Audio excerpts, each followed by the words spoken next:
Deus nos abençoe nessa manhã de domingo, quando já podemos estudar a palavra de Deus, já podemos estar conectados, com Deus, desde a nossa casa, aqui, para juntos adorarmos o Senhor.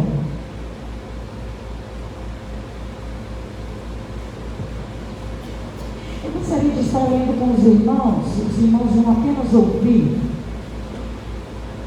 o livro de Abacuque, capítulo 3, verso 17, diz assim: ainda que a figueira não floresça, nem haja fruto na videira, ainda que a colheita da oliveira decepcione, os campos não produzam mantimento, ainda que as ovelhas desapareçam do aprisco e nos currais não haja mais gado, mesmo assim eu me alegro no Senhor e me exulto no Deus da minha salvação. Amém? Mesmo que diante de nós tudo pareça estar difícil, mas nós temos uma alegria maior, que é estar na presença do nosso Deus. E assim que nós estamos abraçando cada irmão no culto dessa manhã, os visitantes que estão conosco, nosso muito obrigada. Você é bem-vindo neste lugar. Este lugar é a casa de Deus e você é bem-vindo aqui. Você está neste momento sendo abraçado pela nossa igreja. Nós temos alguns anúncios e nós gostaríamos de fazê-los de início. Hoje à noite, após o culto, nós teremos, como tivemos no domingo passado, as delícias para missões. Eu apelidei assim: delícias para missões. Nós estamos em missões mundiais e surgiu no coração das nossas irmãs o desejo de estarmos fazendo uma mesa bem bonita, colocarmos as nossas prendas ali, mostrarmos as nossas habilidades culinárias e estarmos vendendo. O irmão vai se deliciar e os nossos missionários também vão estar sendo beneficiados pelas nossas mãos, pela nossa oferta. E hoje à noite é de novo, tá, irmãos? Venham preparados, porque as mulheres estão preparadas fazendo os quitutes. Então, hoje, após o culto, amanhã, às 19 horas, nós teremos o estudo da revista Visão Missionária na casa da irmã Maria Serrati. A página que nós estaremos estudando amanhã é a página 48 da nossa revista. Acertei, né? Página 48 da nossa revista, na casa da irmã Serrati. Todas as irmãs são convidadas, aquelas que não fazem parte da MCM, as meninas são convidadas, as moças são convidadas a estar conosco. Quarta-feira é culto de oração e assembleia administrativa da igreja. Se você é interessado pelas coisas da igreja, pelas coisas da causa de Deus, você deve, e seria muito bom se você estivesse conosco. Não deixe as pessoas contarem para você. Venha estar presente, porque é a sua igreja reunida. É a sua igreja resolvendo as coisas de Deus. E você faz parte. Quinta-feira, nós teremos às 19 horas o ensaio do Conjunto das Crianças. E nós estamos preparando para nos apresentarmos em breve, né, irmã Carla? Em breve, eles já estão ficando bem afiadinhos. Às 20 horas é o ensaio da coreografia. Então, todos os meninos da coreografia estão convocados, e as crianças também. Pais, incentive os seus filhos e seus netos a estarem participando do grupo das crianças, dos trabalhos. Ontem tivemos um encontro de adolescentes na casa do irmão Giovanni, irmã Sara, e os adolescentes estiveram ali. Esteve falando para nós naquele momento a irmã Silvéia, da Igreja Batista Renovada.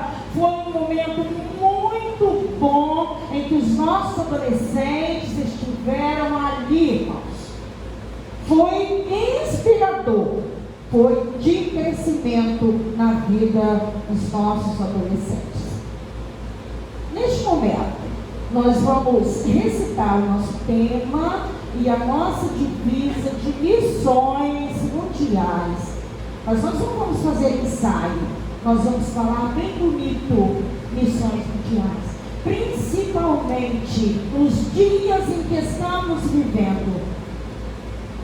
Uma troca de tiros em guerra neste mundo.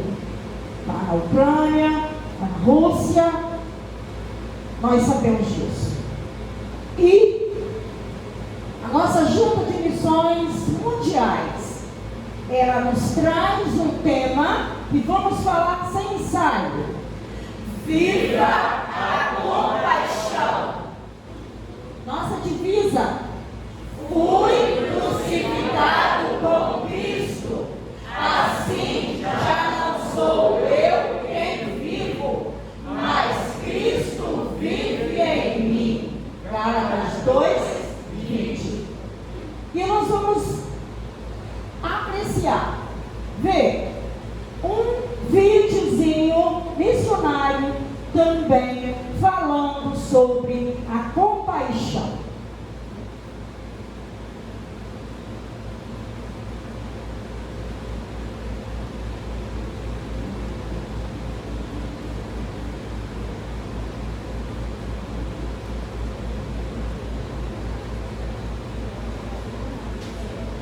Pastor João Marcos.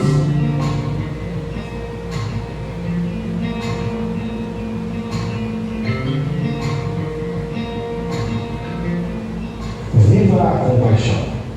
Fui crucificado com Cristo, assim já não sou eu quem vivo, mas Cristo vive em mim. A vida que agora vivo no corpo, vivo pela fé no Filho de Deus que me amou e se entregou por mim.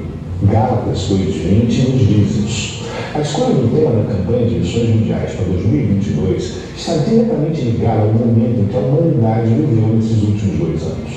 Lidar com a pandemia de Covid-19, que nos trancou em casa, nos afastou das pessoas queridas e nos fez enxergar a morte mais de perto, nos levou a pensarmos menos em nós e mais em Cristo. E enxergamos como Deus opera milagre no nosso cotidiano, no nosso meio. E o que é viver a compaixão, se não vivermos em favor do próximo? No final da sua carta aos Gálatas, o apóstolo Paulo escreveu: sem mais, que ninguém me perturbe, pois trago em meu corpo as marcas de Jesus. Sim, Gálatas 6:17. É impossível viver a compaixão de Cristo sem ter suas marcas em nossas vidas. Paulo as teve. Agora é a nossa vez de carregarmos as marcas de Jesus em nossas vidas. O dicionário nos diz que compaixão significa compreender o estado emocional de outra pessoa. O sentimento de compaixão está associado ao desejo de aliviar ou minorar o sofrimento de alguém, bem como demonstrar especial gentileza para com aqueles que sofrem. Ou seja, é um sentimento que nos leva à ação de ajudar. Quando vivemos a compaixão de Cristo, o serviço vem naturalmente. E as pessoas se abrem para o Evangelho. A compaixão é uma das principais características de Cristo evidenciada na Bíblia. A compaixão é o que movia Cristo às multidões, como em Marcos 6:34.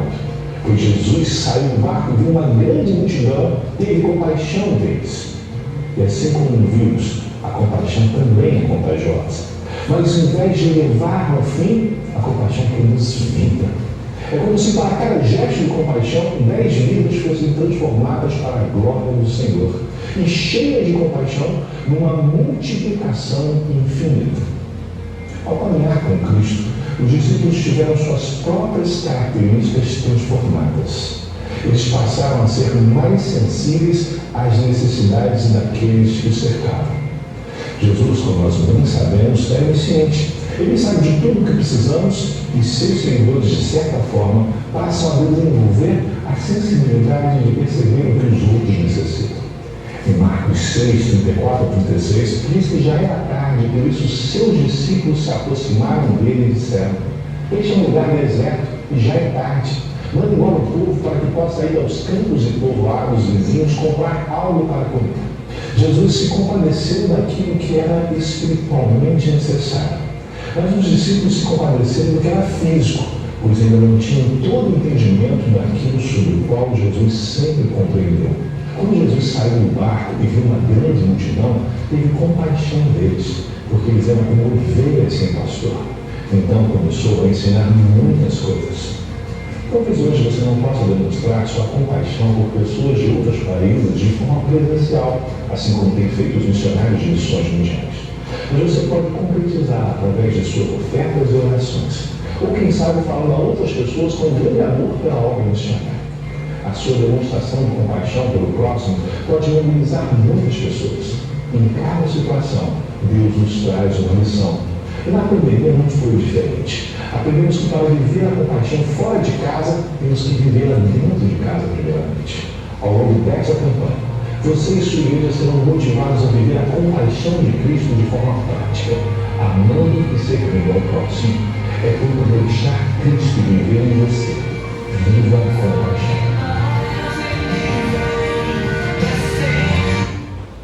Senhor nosso Deus, nosso Pai, nós te louvamos, Jesus, por estar em tua presença. Te louvamos, Deus, porque o Senhor tem sido misericordioso conosco, Senhor. Ajuda-nos a viver a compaixão. Ajuda-nos, Senhor, como igreja, a estarmos diante de Ti, para sermos racionais, ó Deus, para prestarmos a Ti um culto que só o Senhor é merecedor. Ajuda-nos nesta manhã. Ajuda-nos, ó Deus, nesta campanha de missões mundiais. Que os nossos corações sejam sensibilizados a mostrar que o sangue de Cristo tem poder. Ó Jesus, ser conosco, ser com cada irmão, ser com o pastor, com a palavra, com tudo o que vamos fazer neste dia, Pai. Transforma-nos, ó Deus. Quebra a nossa vida e faça de novo. Em nome de Jesus. Amém. E no dia número 89, nós estaremos cantando neste momento a primeira e última estrofes. Quem trouxe os seus dízimos, as suas ofertas, poderão assim estarem depositando no altar do Senhor em forma de culto, e nós estaremos assim louvando a Deus. Vamos ficar em pé para nós cantarmos e nós ofertarmos ao Senhor.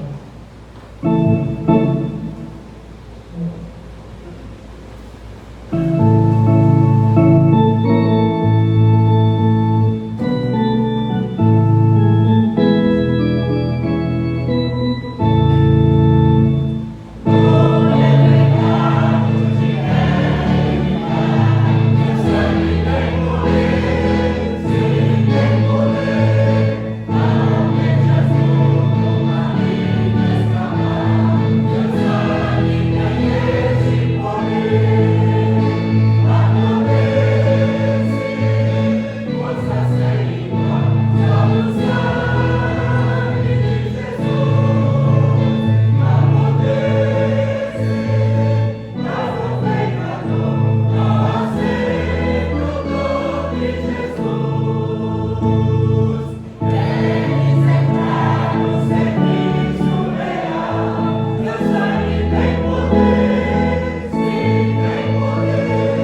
nosso ministério de louvor e adoração. Coloque sua vida no altar do Senhor, para que assim o nosso culto seja santo, perfeito e agradável. Nós estaremos dizendo que nós viveremos, porque um dia Ele ressuscitou e venceu e triunfou, e por isso nós podemos celebrar a ceia do Senhor e declarar: só em Ti, Senhor, nós podemos triunfar. Se você puder louvar, mesmo sentado com suas palmas, vamos adorar a Jesus, e depois, num outro momento, nos colocaremos de pé para adorar.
Senhor. Por que estamos aqui neste lugar? Nós queremos adorar o Rei dos Reis, Senhor dos Senhores.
Bom dia, igreja. Bom dia. A paz do Senhor, igreja. Amém. Louvado seja Deus que tem nos guardado, que tem nos livrado. Esse Deus que nós adoramos, esse Deus que nós louvamos. A Ele toda a honra e toda a glória para todos sempre. Amém. Queridos, nesta manhã de ceia, diante da mesa do Senhor, eu quero refletir com você sobre uma questão e um tema e um assunto que tem tudo a ver comigo e tem tudo a ver com você. Pastor, pelo menos é a minha, a ideologia, a filosofia, o meu método, eu nunca prego, eu nunca anuncio alguma coisa da palavra do Senhor que não tenha aplicação, que não tenha sido aplicado antes em mim, para que em mim eu me encha, para que eu consiga transbordar para você, para a sua alma, para o seu espírito.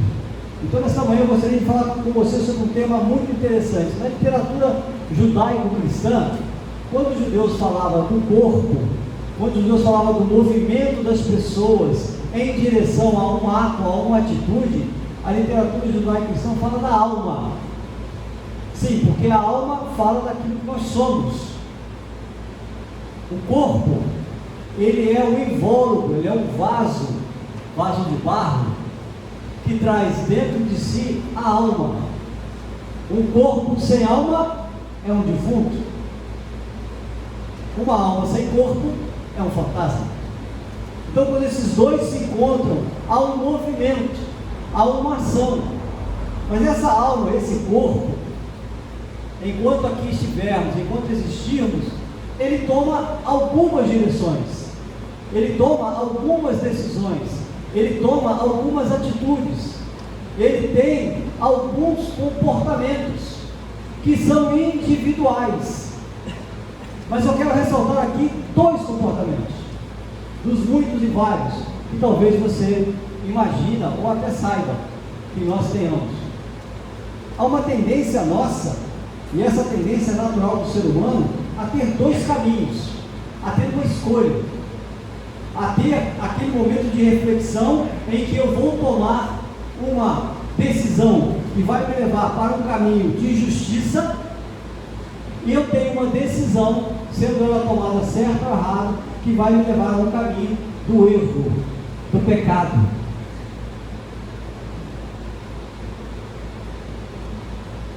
Na Bíblia, a palavra de Deus conta a história de um homem, Noé, e a Bíblia diz, no decorrer da história de Noé, que Deus olhou para Noé e disse assim: eis aí está um homem justo, um homem que, sendo um homem como eu e você, de carne e osso, mas tomou tomou a decisão na sua vida de seguir um caminho de justiça. Mas também nós temos na Bíblia histórias de homens, inclusive até mesmo reis, que escolheram um caminho de injustiça, de impiedade, um caminho onde a sua vontade estava acima da vontade, ou acima de uma referência social, ou de uma referência moral, ou de uma referência espiritual. E quando eu e você, nós temos essas referências muito bem plantadas no nosso coração, e quando eu e você carregamos a nossa infância, a nossa criação, como Paulo diz lá, os seus antepassados, lá em Efésios, nós vivíamos na ignorância, e quando eu falo ignorância, é falta de conhecimento, por tradição dos nossos antepassados. Mas quando eu e você, a partir do momento que Jesus começa a fazer parte da nossa vida, essa referência, ela muda, porque Gálatas 2:20 disse: vivo não mais eu, mas Cristo é que agora vive em mim.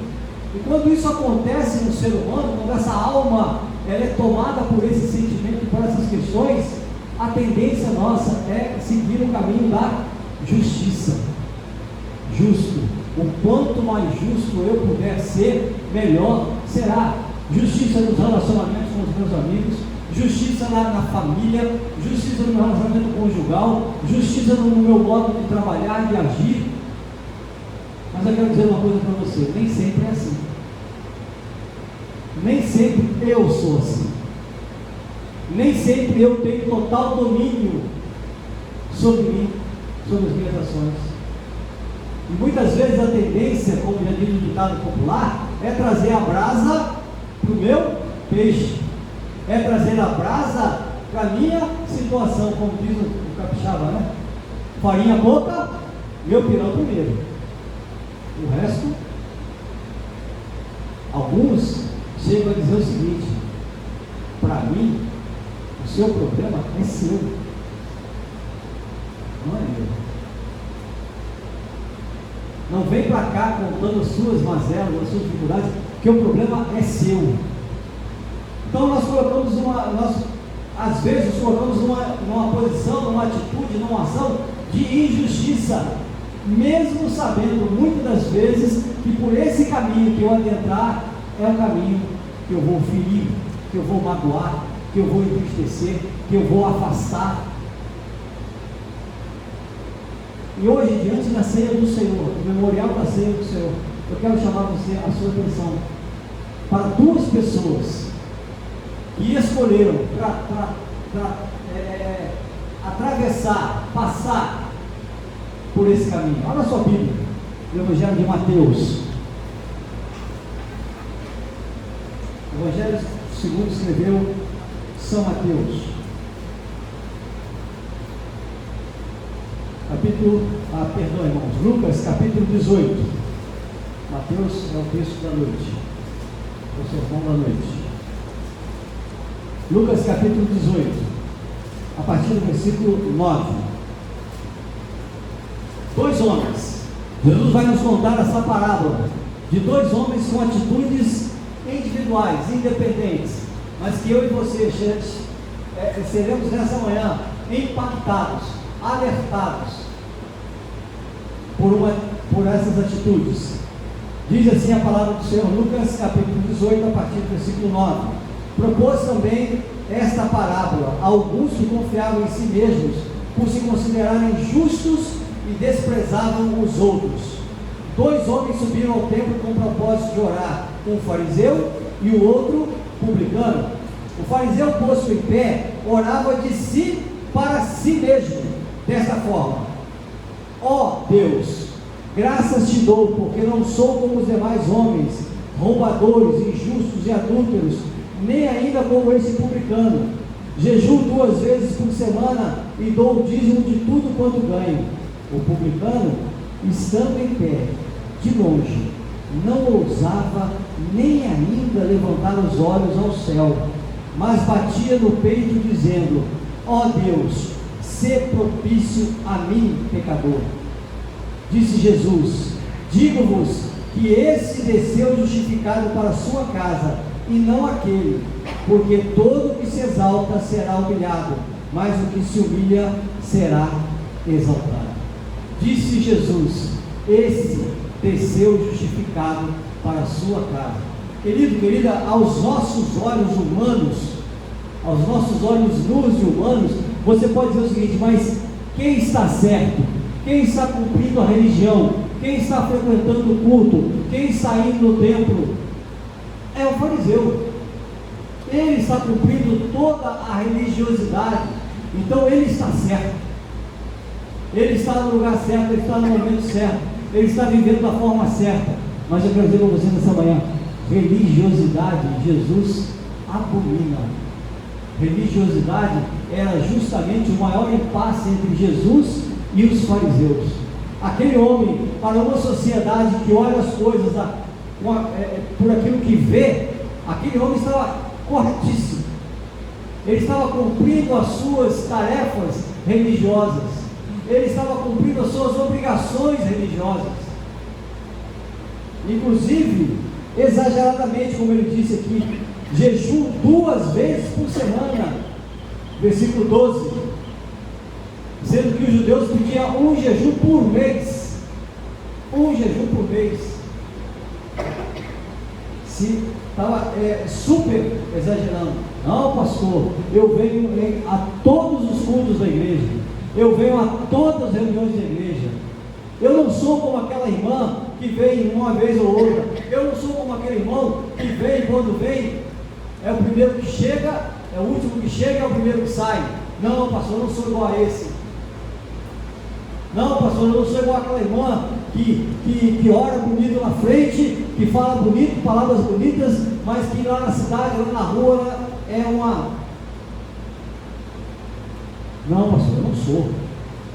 Aos meus olhos, aos olhos nus e humanos, esse fariseu está certinho. Esse é um detalhe. O caminho que ele usa, a referência que ele usa, não é Deus, mas sim ele mesmo. Olha o que diz no versículo 11: o fariseu, posto em pé, orava de si e para si mesmo. A oração dele fazia esse caminho aqui, ó. saía da boca dele e era feita para entrar no ouvido dele. Era uma oração de exaltação. Era uma oração em que ele olhava para si. Ele não olhava para si, mas ele olhava para o outro. Ele não trazia para si a reflexão sobre a sua alma, sobre a sua justiça, sobre o seu comportamento, mas a referência dele era o outro. Eu não sou como esse aqui. Eu não sou como esse publicano. Eu não sou como esse publicano. Olha como ele diz. Estando de pé, eu não sou, ele diz assim,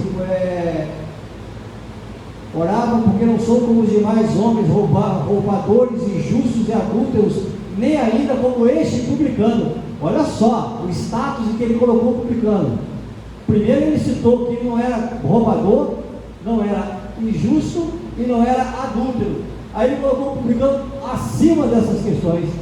E não são também como este publicano, ou seja, esse publicano é tudo e mais alguma coisa.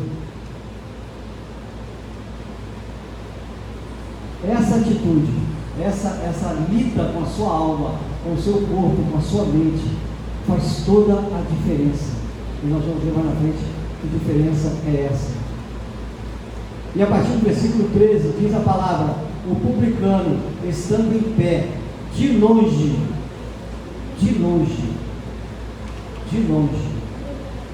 essa expressão de longe significa o seguinte: não, eu não quero ficar longe, porque se me der vontade de sair, eu saio sem ninguém perceber. Eu quero ficar de longe, porque se eu não gostar do que eu estou ouvindo, do que eu estou vendo, eu saio de fininho e ninguém me nota. De longe aqui é humildade. Eu não sou digno de estar tão perto. Eu não sou digno de me aproximar. Eu não sou digno de estar na presença de um Deus maravilhoso. E a Bíblia diz que ele, de longe, não ousava nem ainda levantar a cabeça. E diz mais, para levar os olhos ao céu, mas batia no peito dizendo: sê propício a mim, pobre pecador. Querido irmão, querida irmã, se nessa manhã você vem até essa mesa, você recebe esses elementos, o pão e o vinho, com a alma do fariseu, não faça isso. Não faça isso.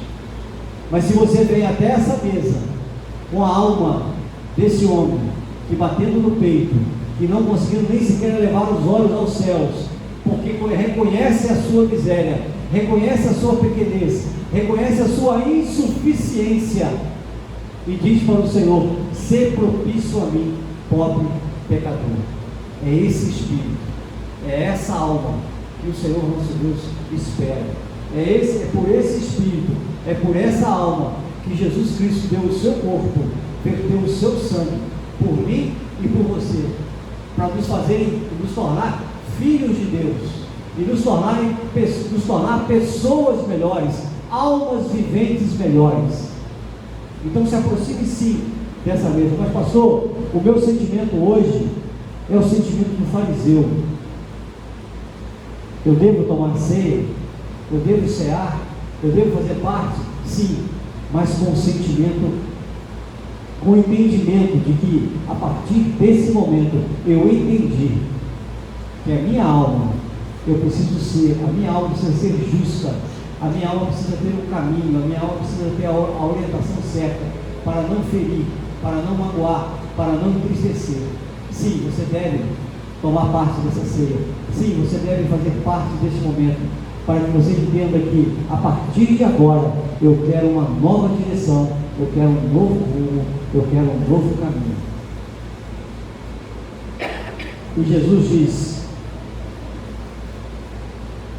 digo-vos que este desceu justificado para a sua casa, e não aquele. Aí Jesus então faz o veredito. Talvez aos olhos de muitos, aquele fariseu estava certinho, arrumadinho, bonitinho, cheirosinho, bacana, mas ele estava podre por dentro. E a Bíblia trata isso, chamando-o de sepulcros caiados. Bonitinho por fora, mas podre por dentro, mal cheiroso, mal arrumado. Já o publicano, perseguido por ser um funcionário, um judeu, funcionário de Herodes, cobrador de impostos, aquele que cobrava, aquele que fiscalizava, aquele que, usando o termo para explicar a palavra, aquele que dedurava, entregava para o governo romano, os judeus que não estavam cumprindo a lei. Esse era o papel do publicano. Mas não obstante ele ser um funcionário, público de Herodes, de Roma, mas ele diz: Senhor, sê propício a mim, pobre pecador. É esse espírito que eu aconselho, é esse espírito que eu oriento você a se aproximar da ceia do Senhor. E nesta manhã, o sacrifício de Cristo na cruz, o seu sangue vertido, o seu corpo partido, possa trazer à minha memória, à sua memória, que eu preciso ser melhor do que eu sou, que eu preciso fazer melhor do que já faço, que eu preciso agir da melhor maneira do que eu já ajo, que eu preciso falar melhor do que eu já falo, que eu preciso me dedicar com mais do que como eu já me dedico. Irmão, irmã, igreja, vamos avançar, vamos progredir, vamos ouvir de Jesus: eu estou justificado. Vamos ouvir de Jesus: eu estou justificado. Porque todo aquele que se exalta será humilhado, mas o que se humilha será exaltado. É uma matemática inversa. Jesus sempre faz uma conta diferente da nossa. Quanto mais eu apareço, mais eu sou amado. Quanto mais eu faço, mais eu sou visto. Não. A conta de Jesus é o contrário. Os últimos. Quer ser o primeiro? Seja o último. Quer ser servido? Sirva. Quer ser amado? Ame.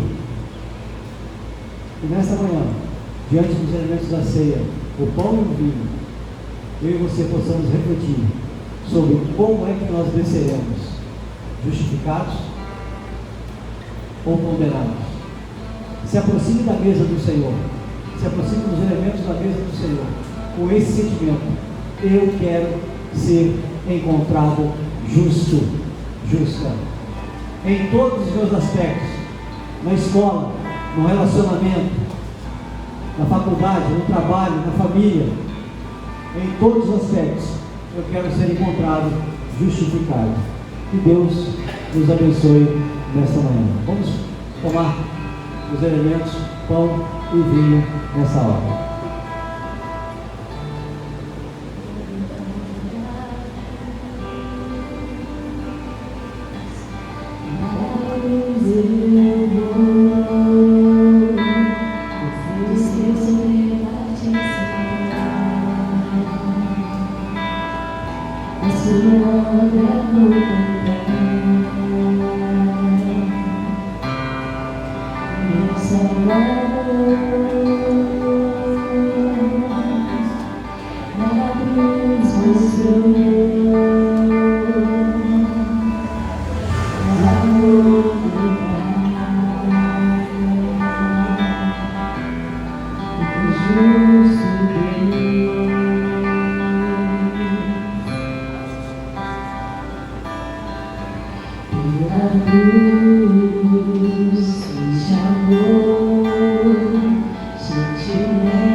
Tendo Jesus reunido seus discípulos no cenáculo, disse: porque eu recebi do Senhor e também vos entreguei.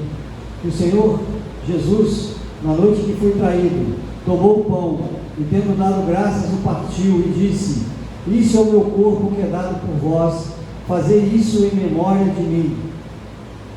Em memória do nosso Senhor e Salvador Jesus Cristo, que deu o seu corpo e partiu o seu corpo em nosso lugar. Comamos por todos desse pão.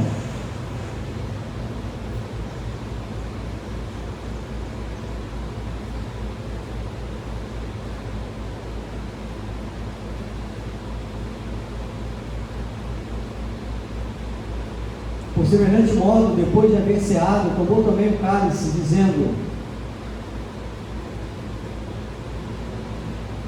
este cálice é a nova aliança do meu sangue. Fazei isso todas as vezes que beberdes em memória de mim. Porque todas as vezes que comerdes esse pão e beberdes o cálice, anunciais a morte do Senhor até que Ele venha. Como anunciadores, como pregadores da palavra, anunciadores de Jesus Cristo, tomemos todos desse cálice.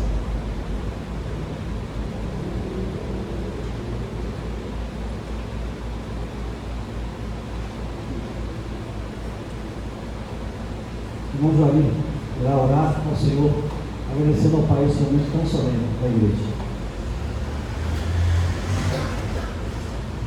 Soberano Deus, eterno Pai que está no céu, louvamos, bendizemos e glorificamos o teu nome, Senhor, porque só tu és o Deus da nossa adoração, do nosso louvor, das nossas súplicas, do nosso agradecimento, porque só tu és o Senhor de todos os universos que tu criaste, meu Pai.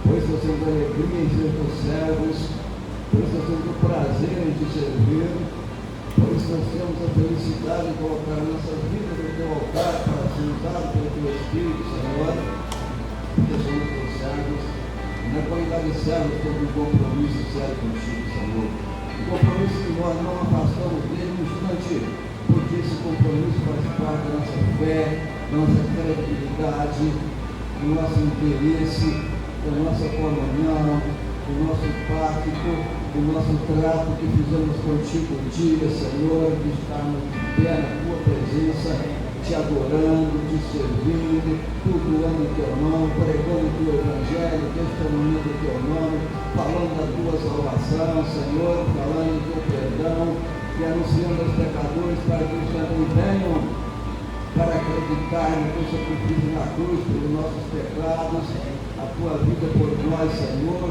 e assim essa mensagem, Senhor, de lembrança, Senhor, do teu sangue derramado por nós, possa repetir no coração daqueles que ainda não tiveram, talvez, a oportunidade, Senhor, talvez não tiveram, Senhor, a coragem de pensar que um dia terão de prestar contas a Ti, de dobrar os seus joelhos diante do Teu grande nome, Senhor, e, Senhor, que nessa oportunidade eles possam fazer isso, Pai.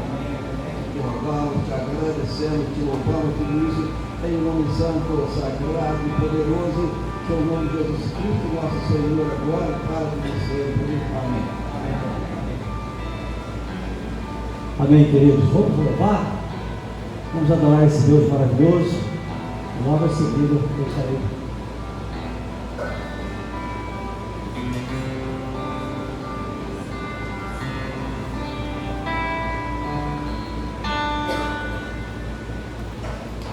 Nós estaremos declarando que Ele é digno de todo o nosso louvor, de toda a nossa adoração.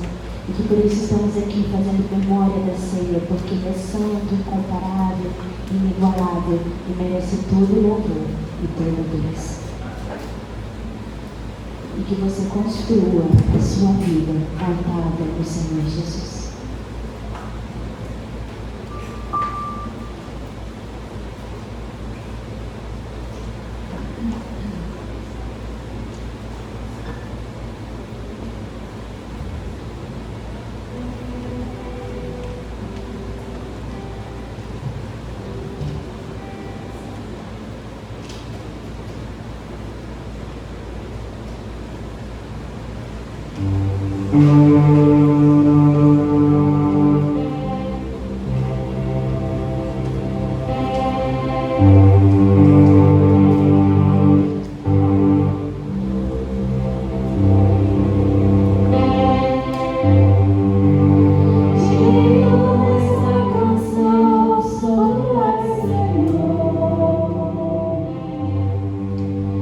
Digno do meu louvor, só tu és Senhor.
combinado com o Ministério do Louvor, terminaremos esse culto, essa adoração, com um canto tão maravilhoso, com uma letra que tem tudo a ver com o propósito que a palavra de Deus hoje nos deu. Senhor, faz morada em mim. Jesus, eu quero estar fundado, enraizado, alicerçado em Ti, porque Tu és santo, incomparável. Que o amor de Deus o Pai, que a graça consoladora de Jesus Cristo, o nosso Senhor e Salvador, e as consolações do Espírito Santo, seja com o povo de Deus aqui, neste lugar, nesta igreja, nessa cidade, nesse estado, nesse país e em toda a face da terra, desde agora e para todos sempre. Amém e amém. Deus te abençoe, querido. Deus te abençoe, querida. Hoje à noite, às 19 horas, estaremos aqui. Ligue para alguém, mande uma mensaginha no WhatsApp, convide alguém para estar aqui, converse com aquele irmão, com aquele irmão. Assim, sábado, dia 26, a nossa congregação estará comemorando 35 anos.